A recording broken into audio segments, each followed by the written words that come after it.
Good evening, everyone. Welcome to Info Edge India Limited Q3 FY26 earnings conference call. Joining us today from management, we have Mr. Sanjeev Bikhchandani, Founder and Vice Chairman, Mr. Hitesh Oberoi, Co-Promoter and Managing Director, and Mr. Amrish Raghuvanshi, Chief Financial Officer. Before we begin, I would like to draw your attention to the detailed disclaimer included in the presentation for good order's sake. Kindly note that this conference is being recorded. All the participant lines will be in listen-only mode, and there will be an opportunity for Q&A after the presentation concludes. I will now hand over the call to Mr. Hitesh Oberoi for his opening remarks. Thank you, and over to you, Hitesh. Thank you, Vineet, and very good evening, everyone, and welcome to Info Edge's earnings call for Q3 of FY26.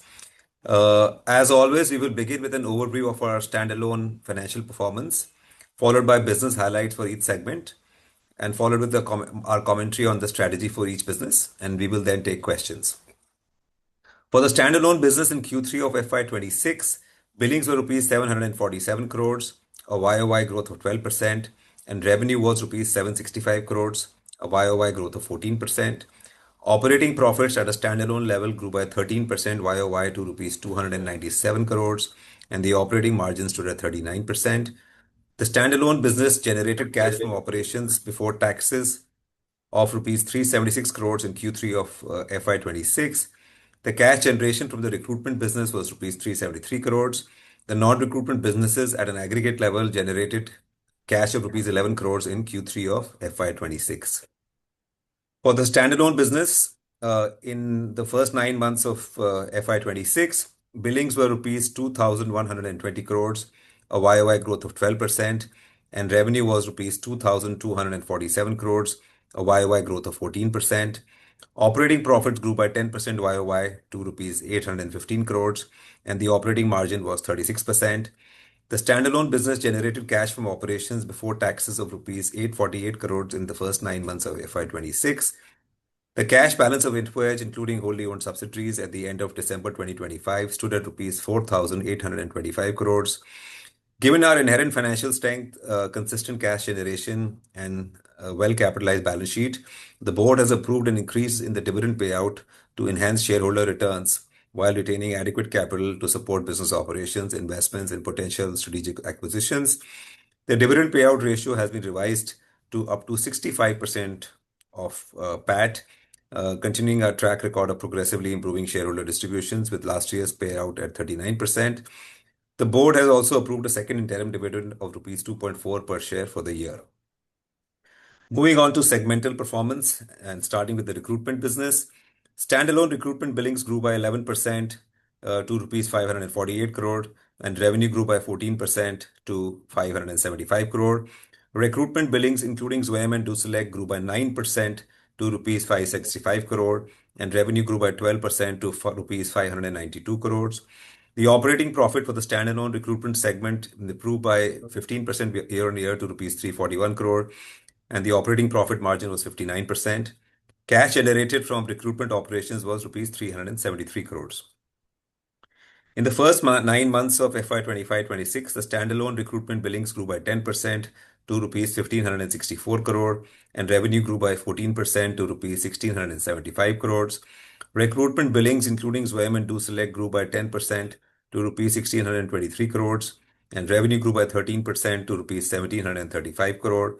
The operating profit for the standalone recruitment segment improved by 12% year-on-year to rupees 937 crores, and the operating profit margin was 56%. Cash generated from recruitment operations was rupees 894 crores. The hiring environment remains uncertain, as evident from our JobSpeak index as well. Despite this backdrop, the business delivered close to 10% year-on-year growth in billings in Q3, similar to the growth seen in Q2. Billing for the technology, IT, and PPM segment combined grew at 14% year-on-year. GCCs grew at 13%. Recruitment consultants grew at 5%, and all the other sectors combined grew at 2%. BFSI, retail, infrastructure, and consultant segments witnessed softness in growth, whereas healthcare and manufacturing continued to grow in double digits. Naukri job seeker services business reported rupees 39 crore in billing, a YOY growth of 17%, with a 59% operating profit margin in Q3 of FY26. Naukri Gulf's billing grew to rupees 34 crores, a YOY growth of 19%, with a 33% operating margin in Q3 of FY26. Job Hai, which is our currently operating primarily on a freemium model and is focused on select markets, maintains strong platform metrics and continue to grow revenue. On the job seeker front, the Naukri platform now hosts approximately 113 million resumes and added an average of around 20,000 resumes daily during Q3 of FY26.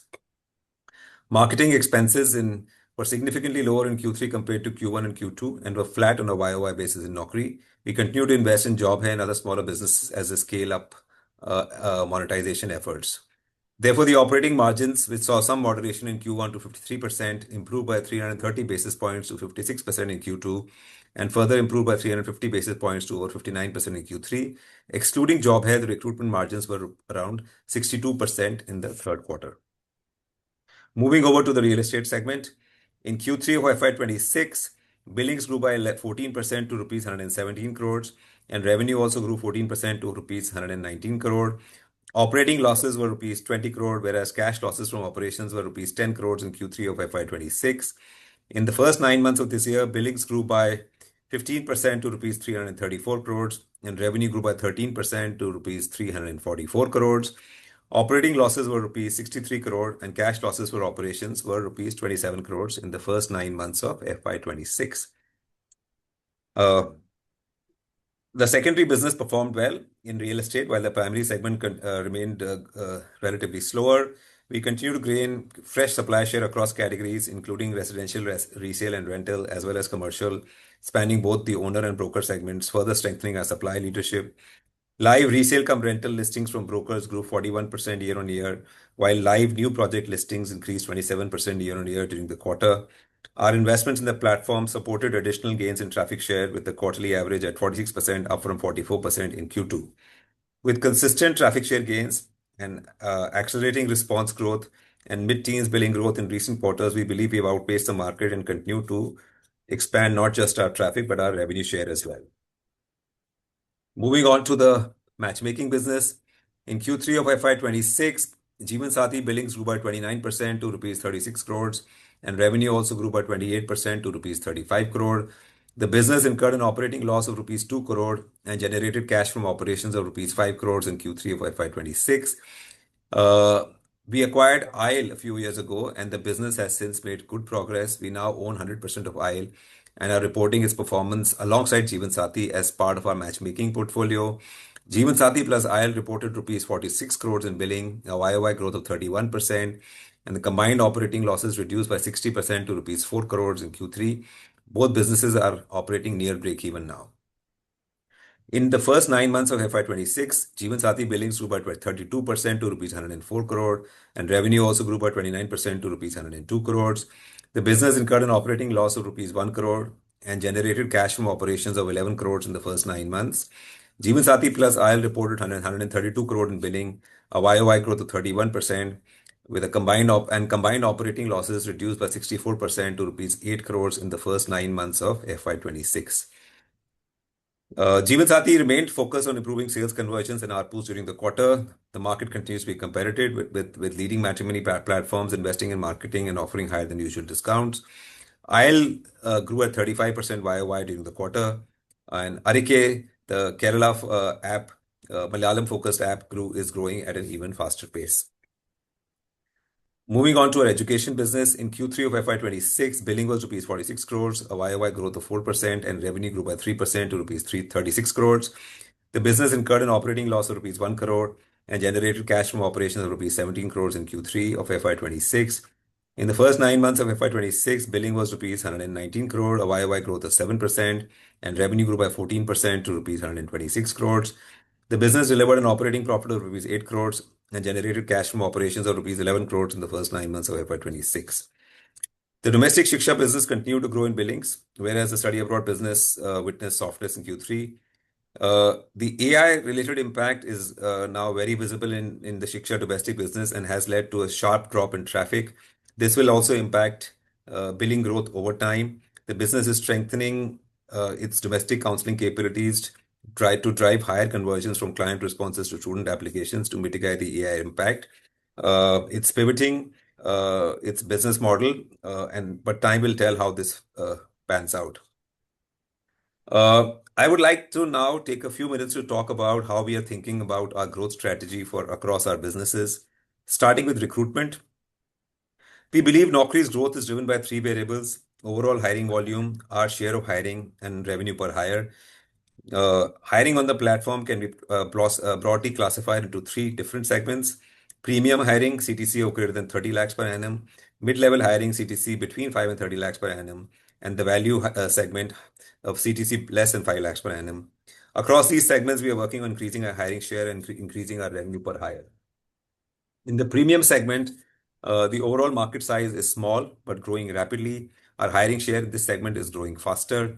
We are working on this through targeted premium offerings such as Naukri Top Tier, alongside verticalized premium boards like IM Jobs for management roles, for management hiring, and Hiris for specialized technology hiring. Revenue per hire is structurally higher in this segment, and we see further headroom for improvement if as long as we are able to strengthen our value proposition and if we keep gaining share. Beyond talent sourcing, the increasing demand for employer branding solutions on our platform is also supporting better monetization. In the mid segment, volume growth is currently moderate. We are a clear leader in this segment and continue to gain share. We expect to further increase our hiring share through AI-led capabilities that enhance recruiter productivity and enable workflow automation, with AIRX remaining a key driver. Our focus here is also on improving revenue per hire through focus on job marketing, data products, and scaling assisted services through AI plus human-led assistance. In the value segment, volumes are growing rapidly. However, digital penetration remains low and monetization is structurally challenging.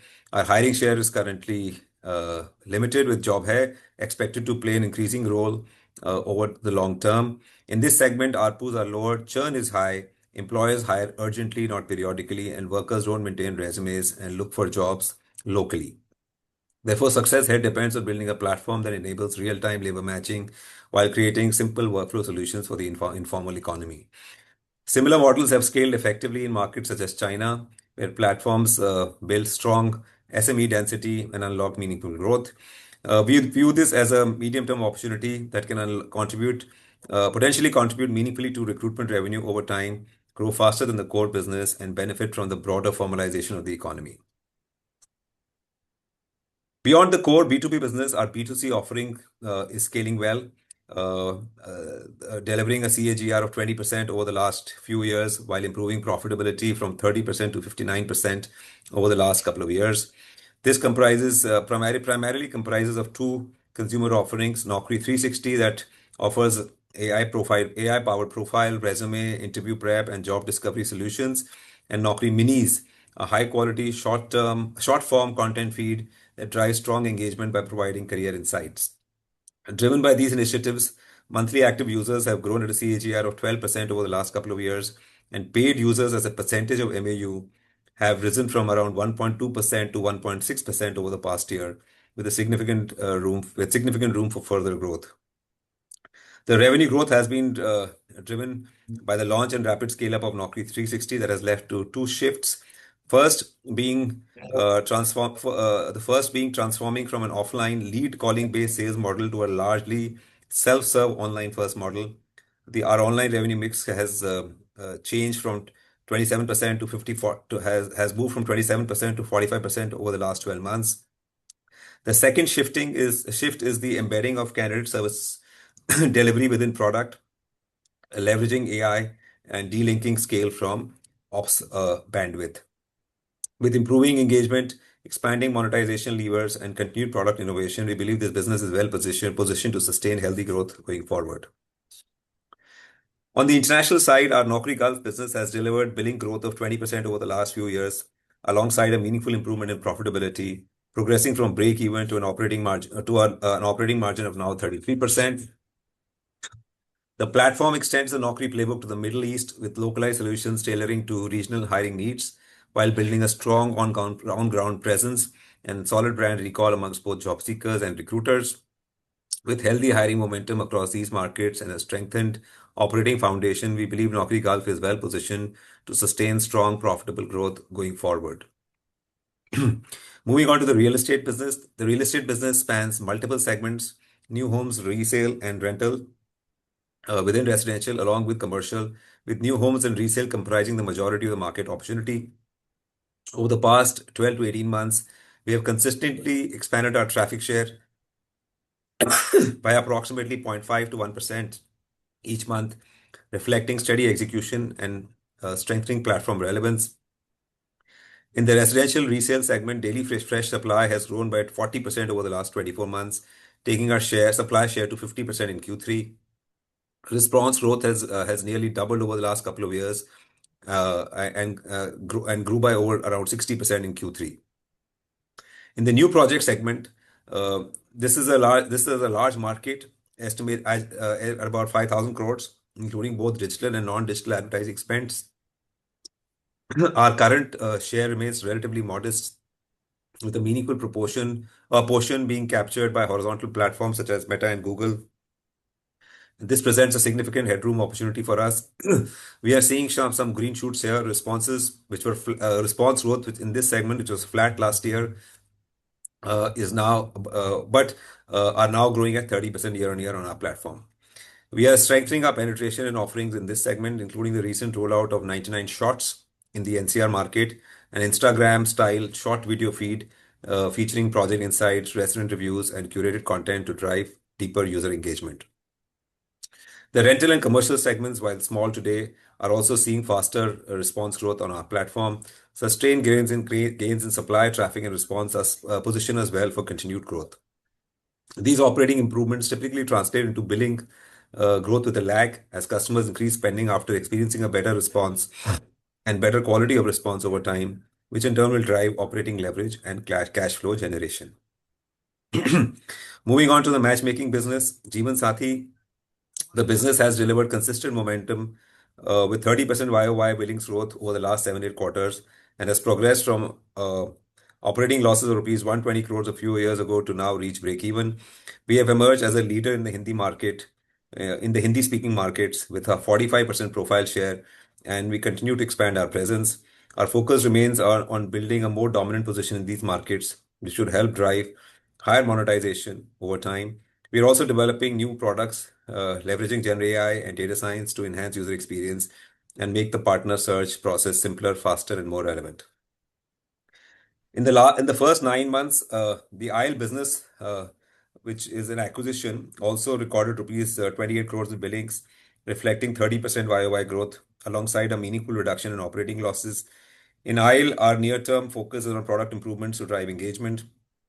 Making the platform free for women has already contributed to a stronger participation and improved marketplace dynamics. In the Malayali market, we believe Arike is a leader in the dating space and has now been consistently growing at 40% year on year. It contributes substantially to overall IL revenues. This positions our matchmaking portfolio to sustain higher revenue growth while also contributing to overall cash flow generation in the future. Lastly, in the education business, to mitigate the AI impact and to grow the business, we are pivoting towards counseling and marketing services to diversify the model and build more resilient revenue streams. The study abroad segment is experiencing softness in select markets, particularly the US and Canada. We are actively diversifying our offerings toward destinations such as the UK, UAE, and continental Europe, while strengthening our presence in these markets to align with evolving student preferences and support future growth. Couple of minutes on AI. There are multiple schools of thought on how AI may reshape hiring, and global trends may not, but global trends may not fully translate to the Indian market given its unique hiring dynamics. Global recruitment models are primarily driven by job listings, but these have not historically seen success in the Indian market. Most of our revenue, as you know, comes from our database offering. While AI can enhance workforce productivity and lower costs from a global context, its economic viability in India is still unknown. If horizontal AI platforms were to expand into the hiring space, it could result in higher noise levels, including auto-generated resumes, spam applications, and low-signal candidates, potentially increasing the relevance of specialized, curated platforms like Naukri. How in recruiter, a position is supported by We continue to leverage AI to our advantage. In recruitment, our position is supported by structural strengths such as large volumes of proprietary data, millions of daily interactions, and deep AI and ML capabilities. And this is not just the profile data, which is easy to get, but all the behavioral data, the millions of interactions that happen on our platform every day, which which other platforms may not have. These capabilities power our matching and recommendation engines, allowing us to deliver outcomes beyond a simple listings model. Therefore, Naukri is not a typical SaaS business. We are seeing encouraging traction in AIREX, our agentic AI-led workflow automation platform. It is already serving 100 plus clients and has closed 20,000 job mandates, significantly reducing candidate sourcing time. At Jeevan Sathi, recommendations, matching, and pricing are now fully AI-driven, leading to improved two-way matches and stronger platform outcomes. We are also increasingly deploying AI and ML in 99 acres to enhance matching and recommendations. Our key priorities, AI priorities, are enhancing search quality, personalization and productivity for users and customers, launching AI-powered features to improve experience and engagement, building AI-first products to unlock new revenue streams, and embedding AI into internal processes to improve efficiency and execution.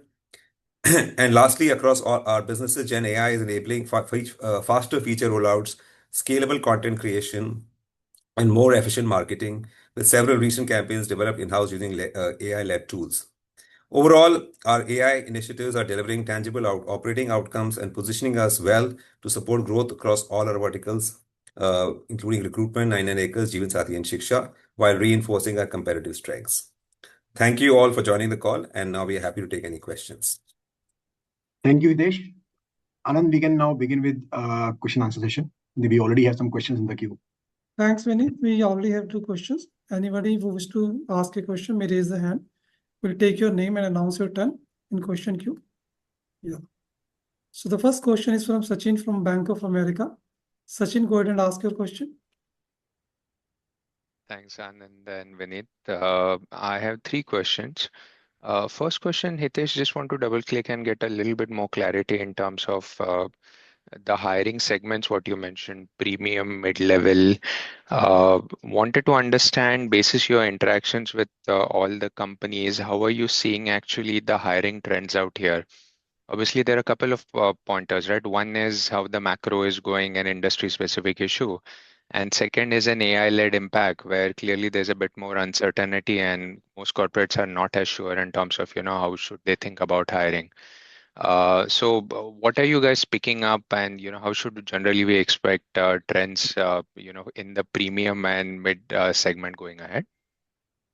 Our overall sense of the market right now is that the volume growth continues to be robust in the premium and in the value segments. So by value segments, we mean people who are paid less than 5 lakhs per annum, and by premium we mean people who are paid more than 30 lakhs per annum. So there's reasonable demand for senior professionals. There's really demand for professionals with new age skills, and there continues to be a lot of demand for professionals in roles like warehousing, logistics, manufacturing, delivery boys, counter sales folks, and so on. That's the value segment.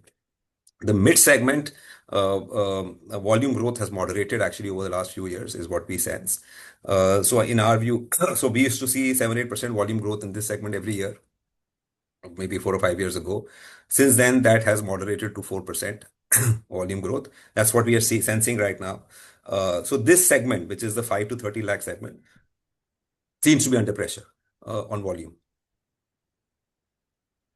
Okay, got it. Second question is how things are picking up in AI risks and also a bit on Neo. Would love to actually understand how the adoption of agentic AI has been for you guys. Any feedback you're hearing out here? And in fact, globally, we found, agentic AIs, which is being launched, is typically deflationary in nature. So wanted to understand, is it allowing you to charge more, or, there could be an impact from a deflationary perspective also from a pricing point of view? It's still early days, and close to 100 of our clients are now experimenting with AIRX. Over 20,000 mandates have been sort of used AIRX over the last few months. We are also fine-tuning our go-to-market. We are, also iterating a bit as we go along. We're also trying to figure out how we can take it faster to more customers so that they can at least play with it. And that also gives us feedback and helps us improve the offering. Uh, so early days still. Our clients are learning. We are also learning. Will it be deflationary or inflationary? I don't know. Our short-term goal will be to get more and more clients to use it first. So we'll focus on adoption and usage. And we think if we are able to enable more hiring through AIRX, and if we are able to enable faster hiring through AIRX over time and help recruiters become more productive, revenue will follow. Got it. And are you seeing any of your competitors launch it? Because globally we see Indeed and Seek also launch their own agentic AI peers. I'm sure others are also experimenting. But it's still early days in this market. Got it. And third question is on the point what you mentioned about the unique nature in India from a hiring dynamics perspective. Can you help us explain a bit more in terms of, how India is and Naukri is different as compared to global peers? Because globally, the concerns right now are the growth and margins be under pressure, but completely understand, India hiring is different. Would love to understand, where Naukri is unique and why those global pressures are not there in India. Yeah, so India is different. I'll tell you how India is different. See, globally, most job boards work on, job listings is what works in most other markets, right? So companies post jobs on platforms and they get applications and they hire from the applications they get. Now, that's not a very effective way of hiring in India, because what tends to happen in India, at least in the mid-market and premium segments, is that uh, there are lots of applicants. So as a company, let's say you want to hire two people and you post a job, and if you get 2,000 applications, you get overwhelmed. And which is why what has happened over time in a market like India is that companies have moved to hiring through the Naukri database. Now, what happens when you use the database is you search the database and you look for the kind of people you are interested in, and then you contact them, right? So you only reach out to the people who you think are relevant. When you post a job, a lot of irrelevant applications come your way. Now, what this whole talk of disintermediation fundamentally means that some AI agent will start applying on behalf of job seekers, and what I was sort of referring to is that this may actually mean in a market like India, this may actually mean even more spam, because see, overseas job seekers are selective. Like I remember when I went for a conference one to Switzerland many years ago, I was told that the number of one job site in Switzerland gets 6 applicants per job, right? While in India, that number can be a few hundred, and in some cases go into a few thousand, right? So overseas, job seekers are more selective, and therefore there is less spam, and therefore it's easier to hire through job postings. India is the other way around. Job seekers are not selective. You get inundated, overwhelmed with applications and applicants. And therefore, a lot of companies don't want to post jobs. They would rather hire through the database or through consultants, because consultants do go even one step further. So that's how the Indian market is different. And if these AI agents lead to more spam, more job seeker spam, I think the value of databases like Naukri may actually go up over time. Pretty clear. Thanks a That's lot. what I meant. Huh?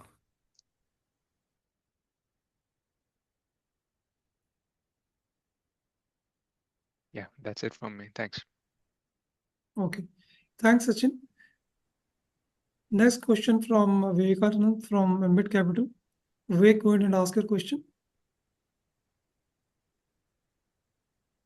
Thank you very much for the opportunity. My questions, the first one is on recruitment. So thanks for the color on the kind of growth you're seeing across hiring buckets. But coming back to your traditional breakup, which is tech, GCCs, and non-tech, it seems that your monetization from non-IT customers, especially in BFSI, retail, infrastructure, has been weak since May, and there's been no recovery there. Why is it that you're struggling with non-IT customers? Are they delaying their decisions to renew, or are they taking up very less hiring quotas? What is the challenge here? What do you hear from your sales team? That is the first question. I will ask the second one after you answer this. Yeah, see, if you look, our YTD sort of sales growth for in the non-hiring segment is close to 7%, right?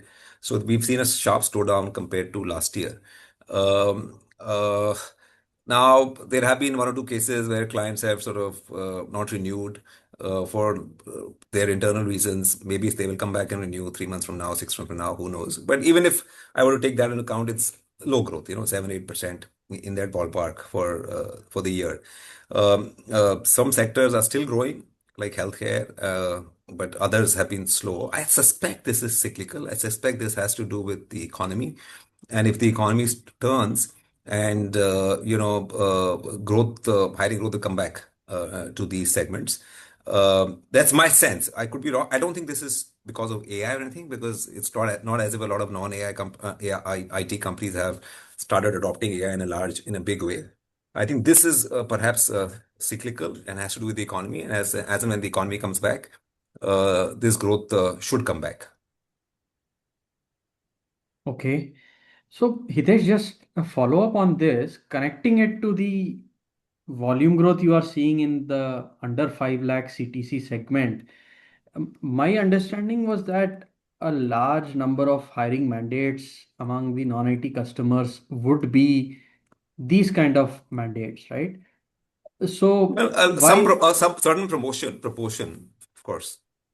Okay, I thought retail and then staffing, all of them would be in this category, which is why it is a bit surprising that you said the value segment from a CTC standpoint is seeing healthy volume growth, but then No, you your see, what I incrementals are meant was different. that the value segment, and I was also looking at data on job here, and in that I'm including blue collar workers, I'm including gray collar workers, I'm including white collar workers who get paid 30,000-40,000 rupees a month.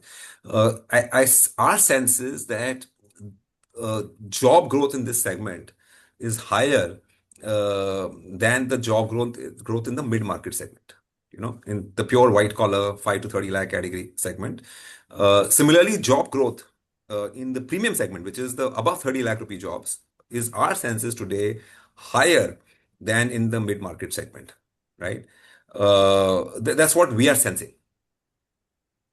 But this includes, on the value side, this includes blue collar, includes jobs in warehouses, logistics jobs in delivery companies, taxi driver jobs, manufacturing jobs, counter sales, retail sales, all these kind of jobs as well. Healthcare workers, at the lower end, all kinds of such jobs. Okay, that's great. I'm clear on this. The second one is on the tech, IT, and BPM segments. Now, you saw growth accelerate, but the narrative that the IT companies are driving towards is quite different. So, how did you manage to accelerate billing growth from this category of Yeah, customers? again, And see, do I you will think it not is read too sticky? much into quarterly billing growth. Again, YTD growth in this segment is also about 9% or so. See, sometimes in a quarter, if somebody pays in advance, you see higher billing growth. Sometimes, renewals get deferred, so you see lower billing growth. I think YTD is, we're not seeing a sharp acceleration. I would still say that, we are in that 8, 9% uh, range for the year. Uh, Even in the IT and BPM and tech segments. Okay, that's quite clear. My second question is on the ad spends. Hmm. So you did allude to ad spending moderate, and that is something you've delivered on this quarter. Now, just to understand better, we've seen the standalone ad spend to sales percentage remain very FMCG like. In fact, even FMCG companies are spending much less now, right? From an ad spend to sales perspective. How should we think about the intensity of advertising, considering that a significant portion of the advertising for you is discretionary and towards, say, branding rather than specifically to attract traffic? So you see, our ad spends have been sort of flattish, or or in Naukri in the recruitment space, but our ad spend has actually grown this year in both the matrimony business and in the real estate business. Now, while in only, a lot of this spend is performance advertising. Some of it is brand advertising. Only the brand spend is discretionary. The performance spend is not so discretionary. Okay. You can maybe still, sort of, okay, moderate it by 10-20%, but it's not as if you can stop it totally. And what yours in 99acres, we are investing for growth. We have been gaining traffic share, and our marketing spend is helping. We figured out a way to sort of make the marketing work for us, and it's helping us grow traffic share, grow supply, grow revenue share, and we'll continue to do that. In matrimony also, the ad spend is not discretionary because it's an integral part of our acquisition strategy. And it's grown over time because, again, we've been gaining share and we now want to accelerate share growth in matrimony as well. So I don't understand the FMCG space, so I don't know how they think about advertising. But in all our verticals, a large part of the ad spend, I would say, is performance based, so you have to do it. Some of it is brand, so that's more discretionary, and some of it is we are investing in the future to sort of gain share and to accelerate growth. Okay. Is it possible for you to give a broad direction in terms of the ad spend across divisions? Like how much would Naukri be and what are the other businesses? Is it possible to give color on that? Do we do that, Vineet? Huh. No, Hitesh, we generally do not. For competitive reasons, I think we don't want to give these numbers out. Okay. But That's great. Vivek, just for your reference, these numbers as a percentage of revenue across businesses are very different. So these would be much higher in 99acres and Jeevansathi. In Yeah. recruitment, it will be much, much lower than what you are referring to from a FMCG point of view. Okay, understood. And just to clarify again, the performance marketing ad spends are largely in 99acres and Jeevansathi, while brand spends will be more in Naukri. Is that how it is? No, see, there is some performance marketing everywhere, and there is some branding everywhere, and then something we call inside as quasi branding. So it's like half performance, half branding. But across all our, in all our verticals, we have all kinds of spends. But like Vineet said, as a percentage of sales, or as ad spends are highest in Jeevansathi, followed by 99acres, followed by Naukri. Okay, thanks. My last question is on AI. Now, you did describe about the AI journey that you had in your core businesses. Could you help us understand how some of your investee companies are leveraging on AI? How are they using it? I mean, you gave the example of AI Rex for Naukri and say in some of the other businesses as well. But is it possible for you to give us some case studies or some color on the investments that you have, the VC investments, and how they are using AI? Sanjeev, are you there? Sorry, I'm here. Sorry. Yeah. So how the VC investment using AI depends. It varies from company to company. Some companies, in fact, are AI first, and some companies are about AI. Others, may or may not be using AI to the extent that Naukri is doing. Naukri, I think, is very advanced. It's what I gather from other companies and what I see is among Indian companies, Naukri is perhaps one of the most, if not the most advanced company in adoption and usage of AI. The kind of team we have put up in Naukri of more than 130, 150 people, doing AI and ML. There aren't too many other companies with that kind of capability.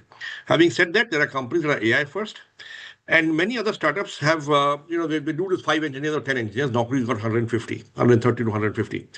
And it varies from company to company. But yes, but nowadays the business plans we see of fresh startups, almost all of them have an AI element to it. If I may just add to what Sanjeev said, I think one of the differences, between us and a lot of other startups is that we are, deploying and using AI at scale. right? Because we have the kind of data we have, the kind of usage we have, not many startups have. So while enough companies are AI native or AI first, they're operating at a very small scale. And I think it requires a different skill set to use AI at scale, at the kind of scale we are using AI. All right. That's great. Thank you and all the very best. Thanks, Vivek. Next question from Nikhil from Nuvama. Nikhil, go ahead and ask your question. Yeah, thanks for the opportunity. First question, Hitesh, on profitability. Staff cost was down meaningfully this quarter. That led to better EBITDA margin. Generally, we don't see such dip in Q3. Was it due to internal efficiency measure, and is it sustainable? No. I think again, I would urge you to not read too much into quarterly numbers. Look at the YTD number. YTD margins in Naukri are more like 56, 57%, not Q3 was 59, Q1 was 53. So I think, there are sometimes, numbers could be different because of incentive payouts, set bonuses, and so on and so forth. Sometimes targets are met, sometimes they're not met. And normally, for example, a lot of our hiring, when we hire from campus, a lot of these kids join in around Q3 end or Q4 end. So, and then over time, there's attrition. So I would not read too much into quarterly numbers. Got it. Go by the YTD number. Got it. Second one on AI Rex, how we are monetizing it, how we are pricing it in general. We are still experimenting. Like I said, our focus, we were trying to monetize, but I think it's too early. My view is that we should take it more aggressively to market, let companies play with it, let them use it, benefit from it. Revenue will follow. Got We'll it. figure out how to monetize it. Got it. Within the subsegments of recruitment, one segment that remain under pressure is third-party recruiter, right? And Hitesh, theoretically, it also makes sense given how repetitive tasks are, how inefficient, and lower ROI you generate compared to platforms like Naukri. Hypothetically, can that segment, which is 25% of revenue, remain under pressure given the company will look for more efficiency, especially from hiring and the tools such as AI Rex, where you've done 2,000 mandates. Can that scale and keep impacting this segment where on alternate scenario, you might benefit or get better monetization while that segment can remain under pressure, hypothetically? We normally see for the last 25 years, our revenue from consultants has been in the 25 to 27, 28% mark. For some reason, this doesn't change much, right? In good markets, of course, if the hiring market is hot, then of course companies tend to use consulting firms a lot more. Their fee also goes up.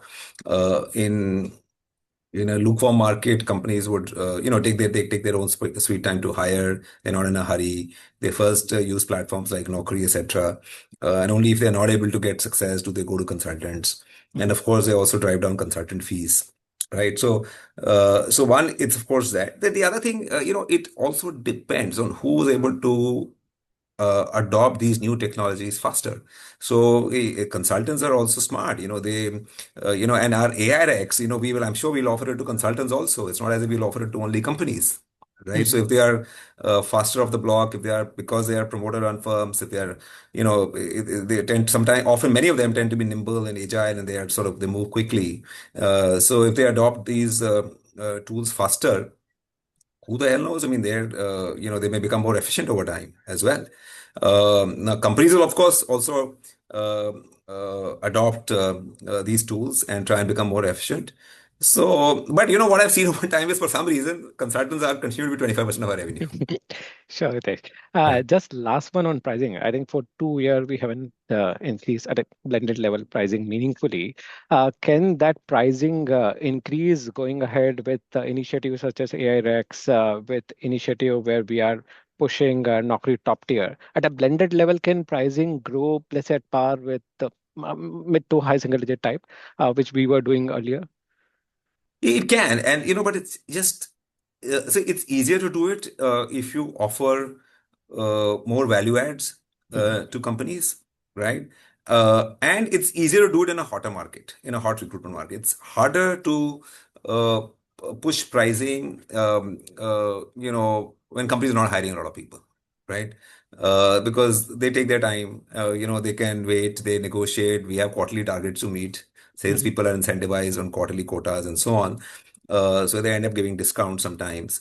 So what we've seen in the past is that in hot markets, we are able to take prices up faster. Uh, but yes, over a period of time. So if you take a longer period, then price increases tend to be in the range of the price increase tends to be in the range of 5-6% per annum. Yeah, completely agree, Hitesh. But Yeah. more in short to medium term, because I don't think we are seeing hot market anytime soon. At least that is what it looks like. That's why can at a blended level, using even last time I asked the same question, that can the premium hiring be monetized in a different way, where you can maybe charge it different way. So at a blended level, we can increase pricing despite of market. It is where it is. Yeah. Yeah. So if more premium hiring starts to happen through our platform, Mhm. then even for the same volume, we'll be able to get higher value, right? Got it. But Yeah. that has to materialize. Got it. Got it, Hitesh. That's it from my side. Thank you so much. Good luck for coming period. Thanks, Nikhil. Next question is from Vijit Jain from Citi. Vijit, go ahead and ask your question. Yeah, hi, thank you for the opportunity. My first question, is Naukri 360 Pro targeted, more towards the mid segment or the premium segment of the market? And, any color you can give on, adoption there. I mean, in general, the job market, I think, as to what you mentioned in the mid segment, is challenging. LinkedIn Premium seems to be a similar product. Is that product seeing more adoption? And any other color you can give on that? That's my first question. Sorry, I don't have segmental numbers for 360, but in generally, at least in the past, I don't have the latest numbers. We there used to be higher adoption amongst more experienced professionals, Okay, got but it. I don't have the latest numbers on me. Fair enough.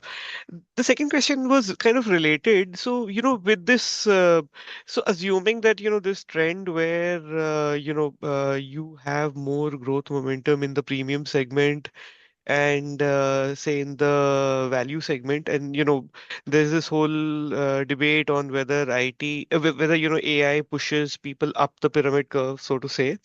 So in general, do you need to rethink product, beyond say the agentic, just to kind of cater to the mid and premium segment a little bit better from a recruiter point of view? I mean, LinkedIn is obviously a very different form factor of what they provide to recruiters than what you do.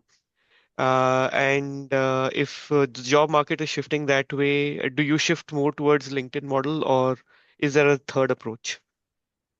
So good question. See, we've just launched Naukri Top Tier. So within Right. Naukri, we've launched a Naukri Top Tier that's meant for premium job seekers, and it's meant for recruiters who are looking to hire premium job seekers. And we are trying to provide a differentiated experience to both job seekers and recruiters in this segment on Naukri. We're doing it a little differently from LinkedIn. Early days, but what I can tell you is that CV views, which is one of the metrics we track, right, Hmm. on our platform. CV view growth in Naukri Top Tier is higher than CV view growth uh, uh, for the platform as a whole, right? Uh, and of course, we are also working hard on improving our uh, vertical offerings like IIMjobs and Hirist. We built Hirist over the last couple of years. It targets premium tech talent, and we've got IIMjobs, which targets premium MBA talent. So we are also building and trying to improve these vertical offerings.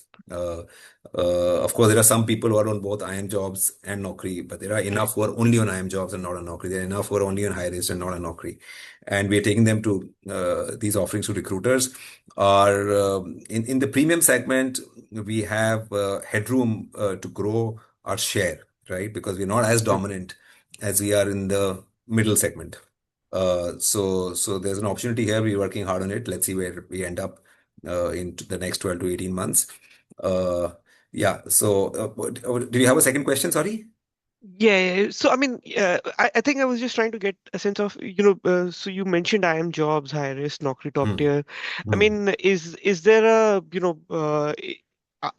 do they kind of get clubbed together into a single offering? Either perhaps you already have a single offering to recruiters, and these are different platforms for candidates. I'm just trying to get a sense of whether, the whole product here needs some kind of a rethink or retweak to kind of address go-to-market better. Yeah, so see, there's stuff you're experimenting with. So they are separate platforms, and there are some people who use only Hirist and only IIM jobs and don't use Naukri and vice versa. But we Right. are also trying to sort of develop this whole concept of a Naukri talent crowd, where if you're a recruiter on Naukri, you also get to see the other platforms and use them. But Hmm. early days there, so we are experimenting with it, but early days.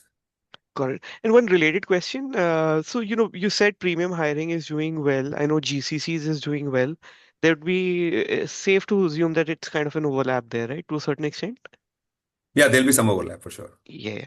And the last bit on this front, so, in the presentation, you've said that direct IT exposure for you now is 25%, and including consultants is now 35%. Now, I think, if I'm right, the including consultants part has come off because it used to be 50% of consultant business was IT, and now it looks like it's more or less a third.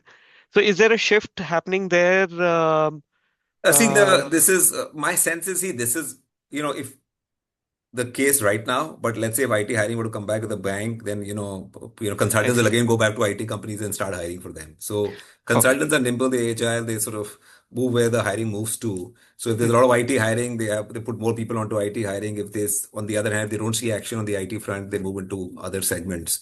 So, yeah, so And Hitesh, just to Got it. add to it, Vijit, so we have also moved from 3 segments to 4 segments. We are now calling out GCC separate segment. And Right. GCC hiring is not only IT. There's a large part of GCC who hire non-IT talent as well. Hmm. So therefore, just because of the reporting structure as well, Hmm. there's a shift from that 50% to 15%, 35%. That's another reason for that. Okay. Got it. Got it. Understood. And one last question from me, Hitesh. So in terms of M&A, what would be areas you would prefer to go into? I mean, are we talking about other classifieds businesses? I think there may be a few up for grabs even in categories where you're not present. Or could it be in just technology or enterprise SaaS? Or I mean, are there any preferred areas where you think you would like to go? see, if you look at our track record, the successful M&As that we pulled off have been very small ones, right? So we Right. acquired a company called Make Sense Technology. It was a technology company, semantic search, Hmm. many years ago. It worked out really well for us. Hmm. It was perhaps AI. It was not called AI in those days, but it was early AI. Right. Then, we acquired Ambition Box. It was a Right. small company when we acquired it a few years ago. It's turned out it's now bigger than Glassdoor in India. So that's Right. worked out well for us. And then a few years back, we acquired IIM Jobs and Hirist. IIM Jobs, Right. Hirist was tiny at that time. And that's also worked out well for us. Then a few years ago, we acquired Zwayam and DoSelect. These are again small acquisitions, more on SaaS and assessment platforms. Still WIP, for us.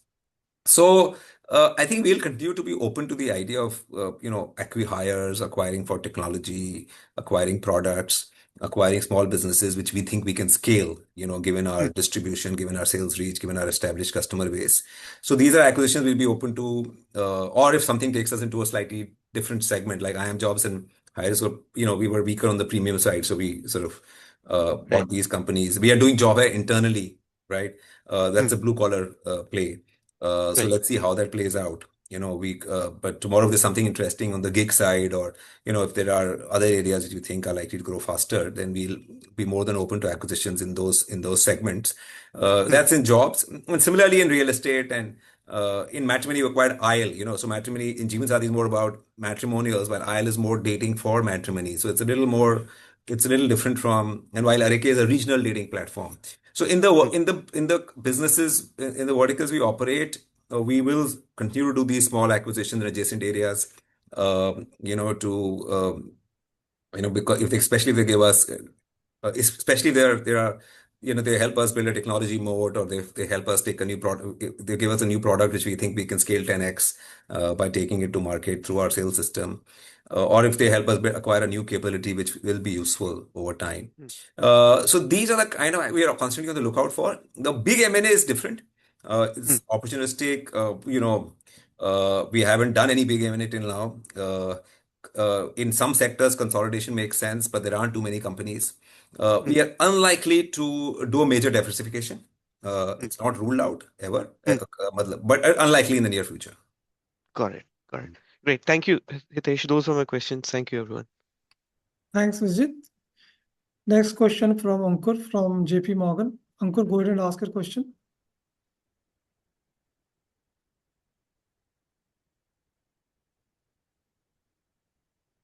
Ankur, you are there? So he's not there. So next question from Swapnil from JM Financial. Swapnil, go ahead and ask your question.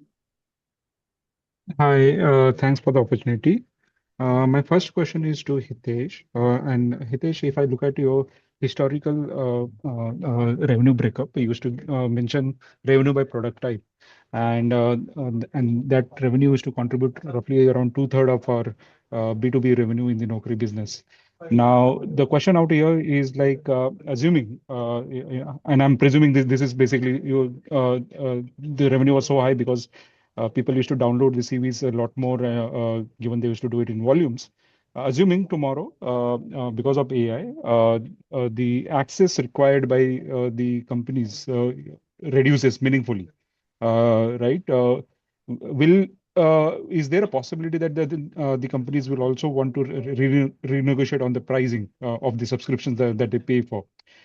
Just to give an example, if I were paying X amount for 100 resumes, and tomorrow I need just 80 resumes, will the companies come back to you and say that, on a per resume basis, I don't need to pay the same way that I used to pay in the past? So I'm just coming from a risk perspective. Can you just help us address that? Per resume pricing may not change. Okay. But yeah, if companies, if consumption, if X number of resumes were being accessed till, let's say, last year, and that number starts to fall, then of course, volume will go down, right? But not pricing necessarily. And any discussion that you had with your clients on this of late, because yeah. Yeah, so this happens every time, every year. So there are some clients who buy more.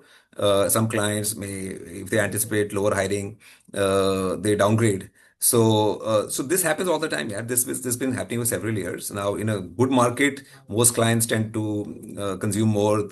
Conversion rates also fall. So when you may see 100 resumes and make 2 offers, and you will not be able to hire anybody because the market is so hot. In a lukewarm market, you may make offers and people join. So conversion rates are also better. So this is something which happens all the time there. So, and of course, a lot depends on how the company is doing as well. There are companies which shut down every year. There are companies which downsize sometimes, so they know that they will need to hire fewer people. There are companies that are growing rapidly. Let's say new GCC sets up shop. They know they're going to expand rapidly, so they buy more. So, this is something we encounter every year. On the whole, our volumes have been holding, and like I mentioned earlier, we are seeing modest growth in the middle segment, and higher growth in premium and the lower segments. Company by company, things vary, of course, every year. Got it. And any thoughts on the hiring budgets that these companies would have right now, going? I'm talking about the near to medium term, and I'm not talking about long term story here. But any color on that side, like what are you getting feedback you're getting from the clients? See, my sense is that if you the non-IT market, I think has been slow because the economy has been slow, at least in the sectors where we get a lot of revenue from. And if things were to turn there, we should see an uptick going forward. IT, I don't know. The jury's still out, yeah. There is so much noise. There's so much confusion. A lot will depend on IT companies and how they're thinking about, and the kind of demand that they're seeing on at their end, right? GCCs, the big ones may come under pressure for some time if these companies like the big ones start laying off in the US, they for a time they may not want to hire in India. But the small ones which have just set up shop in the last 2, 3, 4 years, where their India headcount is maybe still less than 20% or 15% of their global headcount, will want to continue to scale to get to that number. That's the way I see it. Yeah. Got it. And just one question on your unique clients build. That number seems to be growing quarter on quarter. So exactly where these new clients are coming from, which sectors, and because it seems that these guys are helping you offset some of the impact from the traditional sectors. Yeah. So we've expanded our sales operation to more cities. We have launched some freemium offerings on Naukri. We are but most of these new clients, they start small, and there's also a lot of churn in this segment. ARPUs are low when they start. Now over time, some of them sort of up their game, and they start hiring more people. They start using us more. But yes, we put in a little more effort over the last 12 months to get more new customers into the system. And one way we've done it is by having a freemium offering on Naukri. So that encourages a lot of small SMEs to try Naukri, and then we try and upsell to some of them. Okay, and just the last one on the margin side. So in the past, I think you said that if your billings stays around low teens, margin expansion in the Naukri business will be a difficult task. Any revised thoughts on that side? Like, would you take any efficiency efforts to at least optimize on the margin side if billing stays where it is today? Thanks. No, I think there are some investments which we need to make. Like we are losing, approximately 50 crores a year in our job hair business, which is our blue collar business. That's a business we are building for the future. We will continue to invest in this business for the next few years, right? So this is not something we want to cut down on. Similarly, we will continue to make AI investments. There are capabilities we need to build. There is stuff we need to do.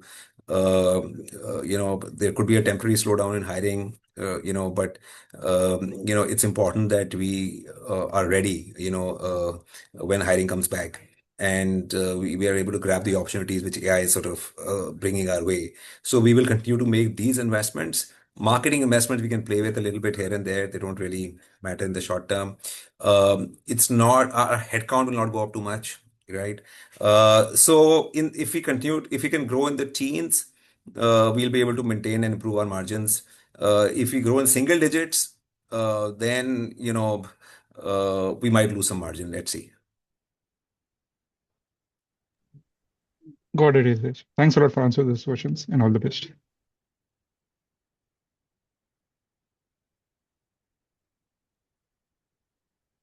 Anand, you're on mute. Sorry. Thanks, Swapnil. Vivek is back with a follow-up question from Ambit. Vivek, go ahead and ask your question. Yes, thanks, Anand, for the follow-up opportunity. Two questions. So one is Zwayam and DoSelect. They don't seem to be growing quite fast. What's the challenge there? In fact, your billing there is growing at a slower pace than the core business, which has n number of pressures. What's going on? I'll tell you what's happening. See, we have been experimenting over the last few quarters with different go-to-market and bundling strategies, right? And for our newer offerings, right? And I think it'll take a while, maybe a quarter or two, for the dust to settle down on that front till we get it right. And I think that's what is perhaps creating this this issue that you're seeing.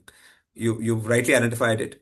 We're trying to figure out whether clients, so sometimes to get a higher billing, we push these offerings onto customers. We want to see whether customers really want them, and in some cases we when we do that we don't see a lot of adoption, so we are trying to dial back a little bit. So we are sort of playing around with all this to see what is the best way to take some of these new offerings to market, and that is resulting in this movement.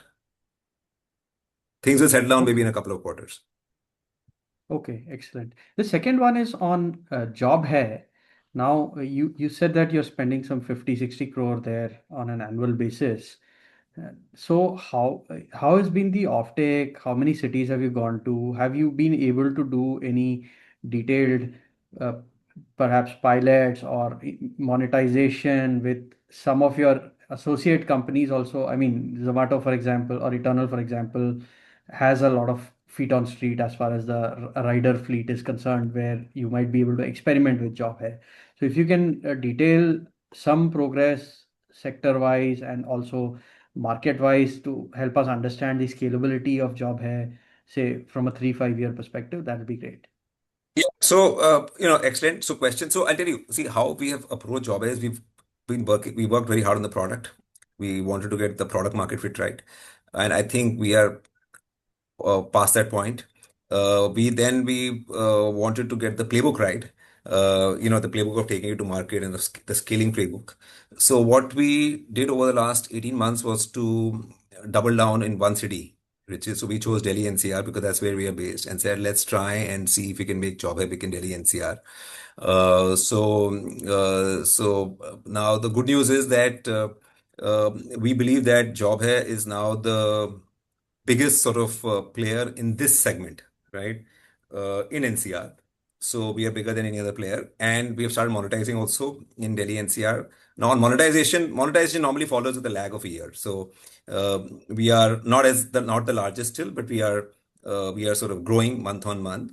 So our marketing efforts, our sales efforts, a lot of all our efforts are focused on NCR for the last 12, 18 months. Not that we don't have presence elsewhere, we have presence in many cities, but we were more sort of focused on like becoming like a leader in NCR.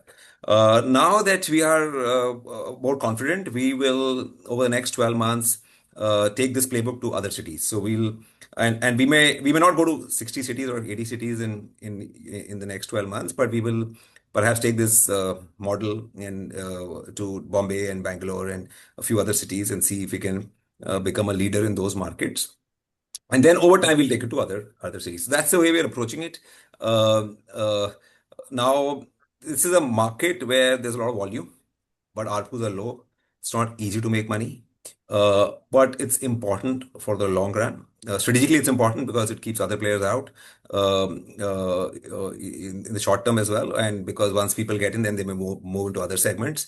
Long term, it should be possible to make money in this space, but like is the case with any internet business, you need to be a number one or a number two player to make any money, right? So that logic will hold for this segment as well. So now, what will success look like if in 5 years or 5-6 years this becomes 10-15% of Naukri India? Then I think that is what success will look like in Job Hai. Okay, that's very helpful. My last question is to Sanjeev. So Sanjeev, how is the operating environment like for startup funding? What are the kind of ideas you're getting? And also some of the investees of InfoEdge Venture Fund 1, you had updated us about a couple of years back that these companies are securing funding from external investors as well in later stages. Is that improving at the margins or getting worse?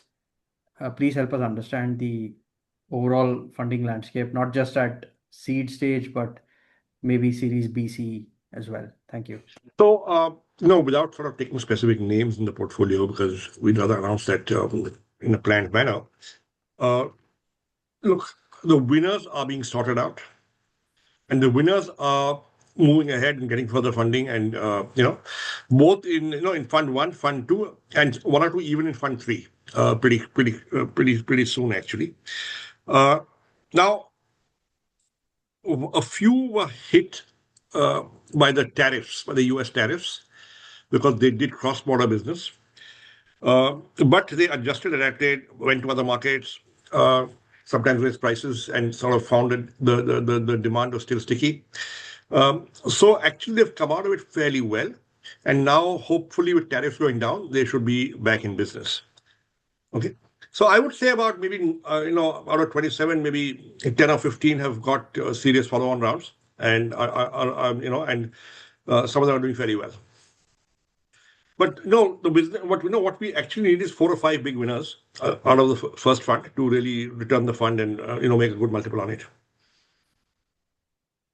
And we had a total of 28 or 29 companies in Fund 1. Okay, that's very helpful. Thank you so much. Thanks, Vivek. And Vineet, this was the last question we had for the evening. Yeah. Thank you everyone for joining. On behalf of InfoEdge, we now conclude this conference call. Everyone, have a great evening. Thank Bye.